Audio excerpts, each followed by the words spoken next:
Good morning, everyone. I don't know if you are how aware you are. I'm in the church business, so I'm very aware. 2.5 years ago, the bishops of the United States inaugurated what they called the Eucharistic Revival.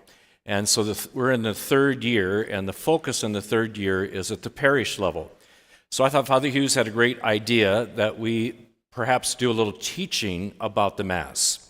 So I'm going to do a little teaching this morning here, and he's doing some teaching in Milford, and he'll do that same topic here next weekend, and I'll do the same topic back in Milford, and we'll do this for the 4 Sundays of Advent.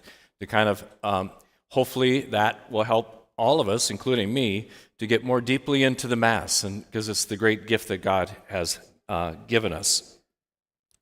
So we might ask ourselves, how did I get here? How did you get here this morning? And of course, one of the simplest answers is, well, you drove in a car, someone picked you up or something like that, and you got here. But we can go to another level. How did you get here? Perhaps it was you were formed in the Catholic faith from your parents. They brought you for baptism. They helped you have faith formation. They gave you a good example. They told you how important the Mass was. Perhaps your grandparents or great-grandparents helped form them, and we could go way back to our ancestors, in a sense, helped us to get here this morning, here at Spirit Lake around 10:30 a.m. on December 3rd. But we can go another level. Why are we here, or how did we get here? I'm convinced it's because God has called us here through the circumstances of our lives. So other people that influence us, perhaps besides our parents, a spouse or a friend, and through them, God has gathered us here. We call ourselves the church, and the church comes from the Greek word ecclesia, which means assembled, gathered.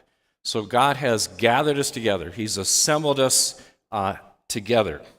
And so that is one of the reasons why we are here this morning. It's God's gift to us, His call. But also, at the Last Supper, Jesus said, "Do this in memory of me." The Son of God. Why would we not listen to Him? Why would we not kind of remember that at the Last Supper He was having a memorial of His whole life, His suffering, His death, and resurrection. And so that we come here together with this tremendous gift. And so one of the names that we give the gathering that we're doing this morning is the Eucharist, and that is from a Greek word meaning thanksgiving. We've come to give thanks to God for like that core gospel message, that Jesus Christ loves you and me. Jesus Christ died for you and me. Jesus Christ is at our side every moment of every day to strengthen, enlighten, and free us to love. And when He does that, then the other thing that the Mass is about is transformation. So obviously, one of the main transformations that happens is that bread and wine that is brought to the altar is transformed into the real body and blood of Christ. And so that transformation leads to another transformation, our transformation. As we celebrate this Mass, it's an action, then we receive the gift of that action, that's His very body and blood, and so then we hopefully are transformed into being another Christ, so that we are transformed. Now, obviously, that doesn't happen one time. It's a long process, our whole life process. And like a lot of things we say, we go 2 steps forward, and then we go a step backward. But Jesus is always here with us, trying to help us to be transformed, that we are another Christ. He is a Christ for others. So the other aspect that happens is, if we're being transformed into another Christ, then as we leave Mass, we're supposed to help others be transformed. Our world, our families, our schools, our workplaces, wherever we're at, we're meant to be instruments of transformation for the good, to be another Christ in those places. Now, another dimension of the Mass that I think is really kind of amazing is to think about God.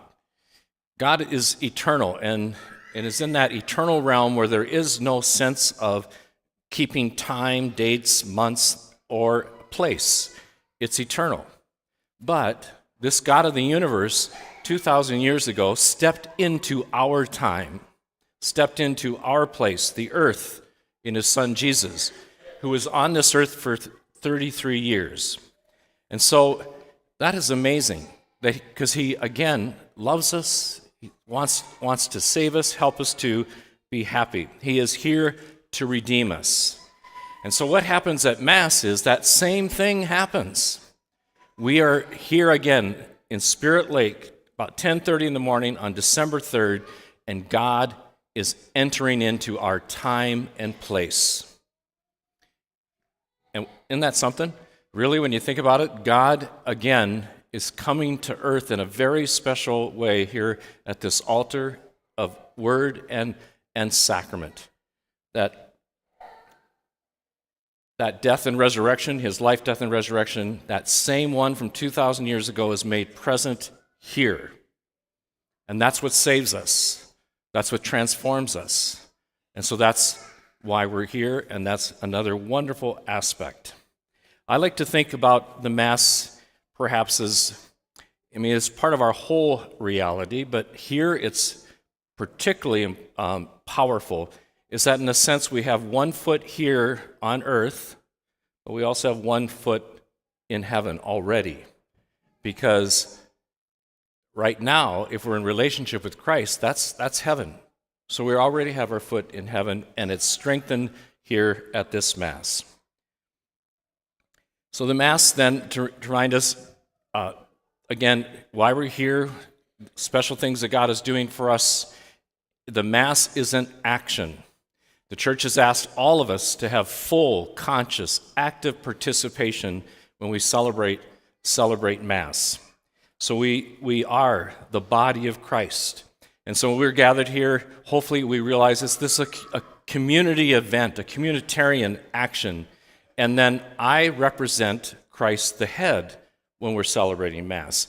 But we're all part of the body of Christ, the people of God. We're doing this action together. So Mass, I hope we continue to grow and realize how big of a deal it is, how wonderful it is. And then if that's the case, we ought to prepare as best we can. Now, of course, that's easier for me. This is my job. So before I get ready for Mass this week, I'm looking over the readings and I'm doing this and that. That's kind of natural. But you also need to do it in some way or fashion so that when you come, you can be fully here, active, conscious about what we are doing.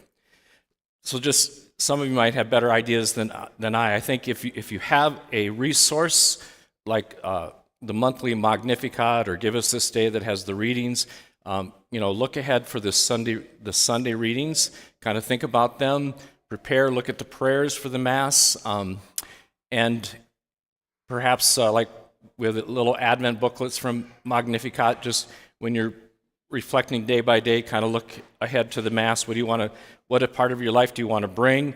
A hard part, I think, for a lot of people is, can you get here no later than 10 minutes before Mass starts? I don't know.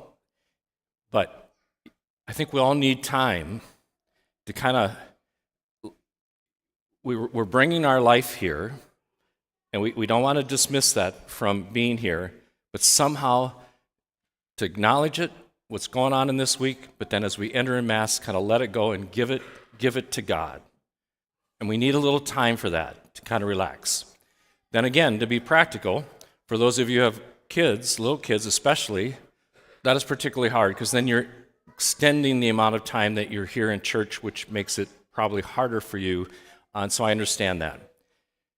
So again, you might have better ideas than I. Can you, as a mother or father, kind of take turns, finding a little time during the week to be looking at those readings or looking ahead at the Mass, so that when you are here, your kids are going to take your attention away from time to time. That's just going to happen. And to be okay with that. But then the other thing is, if your kids are really kind of taking your attention away from Mass, is to just look at them, as I'm sure you do, they're just a tremendous gift, and God is reaching you through those kids. And and you're still here at Mass, you still receive communion, he can still be with you as a family. So I think that's it for today. We'll begin Mass here in a second.